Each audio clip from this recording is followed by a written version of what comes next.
കന്യാസ്ത്രീകളുടെ മോചനത്തിന് കേന്ദ്രമന്ത്രിമാരായ സുരേഷ് ഗോപിയും ജോർജ് കുര്യനും എന്ത് ചെയ്തുവെന്ന് CPM സംസ്ഥാന സെക്രട്ടറി എം വി ഗോവിന്ദൻ. ക്രൈസ്തവ വിഭാഗത്തെ BJPയുമായി അടുപ്പിക്കാനാണ് ജോർജ് കുര്യന് മന്ത്രിപ്പണി ലഭിച്ചത്. നിയമത്തിന്റെ വഴിക്ക് പോകുമെന്ന് പറയുന്ന ജോർജ് കുര്യന്റെ നിയമം ഗോൾവാർക്കറുടെ വിചാരധാരയാണോ എന്നും CPM സംസ്ഥാന സെക്രട്ടറി എം വി ഗോവിന്ദൻ ദേശാഭിമാനിയിൽ എഴുതിയ ലേഖനത്തിൽ ചോദിച്ചു. സേഫ് സൈൻ ലാബ്ദീൻ വിവരങ്ങളുമായി ചേരുന്നു. സേഫ്, എന്താണ് ലേഖനത്തിൽ ഉയർത്തുന്ന ആരോപണങ്ങൾ?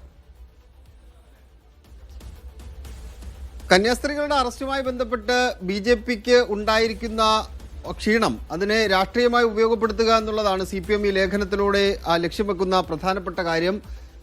BJP പറയുന്ന ഈ ക്രൈസ്തവ സ്നേഹം അത് പൊള്ളയാണ് എന്നുള്ളതാണ് എം വി ഗോവിന്ദന്റെ ലേഖനത്തിൽ ആകത്തുകയായി നമുക്ക് കാണാൻ കഴിയുന്നത്.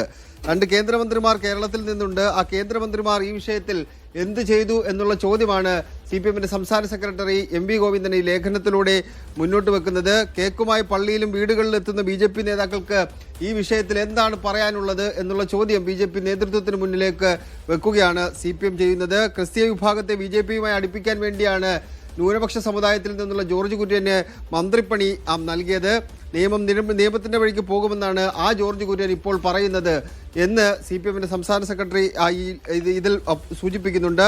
ഗോൾവാക്കറുടെ വിചാരധാരയാണോ കുര്യന്റെ നിയമം എന്നുള്ള ചോദ്യമാണ് എം വി ഗോവിന്ദൻ മുന്നോട്ട് വച്ചിരിക്കുന്നത്. കന്യാസ്ത്രീകളുടെ മോചനത്തിന് കേന്ദ്രമന്ത്രിയായ സുരേഷ് ഗോപിയും ജോർജ് കുര്യനും എന്ത് ചെയ്തു എന്നുള്ള ചോദ്യം കൂടി BJP നേതൃത്വത്തിന് മുന്നിലേക്ക് വെക്കുന്നുണ്ട്. BJP സംസ്ഥാന നേതൃത്വം ഈ വിഷയത്തിൽ എങ്ങനെ ഇടപെട്ടു എന്നുള്ള ചോദ്യം കൂടിയാണ് CPM നേതൃത്വം ഈ വിഷയത്തിൽ ഉയർത്തുന്നത്. അജിംസ്, ശരി.